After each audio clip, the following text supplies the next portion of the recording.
Congratulations on the release of the survey, Omar, here in the U.S. I think it's a very exciting piece that we've used several times, and I think it's very interesting for our clients. And so why don't you tell us a little more about the survey and the context behind it? We're focusing on business transformation efforts. The drivers that we're looking at are really cost, growth, talent, and liquidity.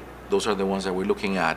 For this version, the fourth survey, we had 210 responses. So it's a pretty good response across industries. Most of them were multinationals, so we're very happy with the responses. It's the highest response rate that we've had. The expectation here is to allow our clients to have insights that they can use and provide a view on the market that is unbiased, really what's happening.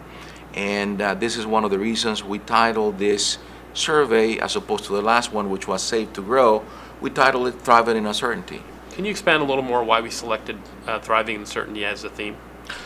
We're seeing still the main drivers of cost reduction to be focused on growth items, competitive advantage over the peer group, and investment in growth areas. Right. And 90% of the companies continuing to do cost reduction regardless of income. Then the second part of this, which was the uncertainty part, we saw that the risk factors now captured in our survey, they relate to macroeconomic concerns and also commodity fluctuations in the market. This is not surprising because we have 40% of the revenue from our respondents coming from the outside.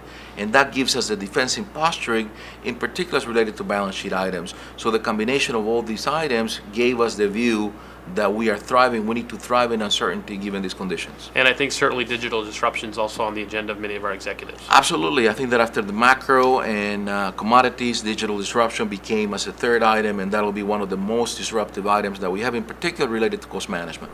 The other element that I think is also important is around the agenda that's being set. So as we just talked about, growth and costs are all part of the agenda now going forward.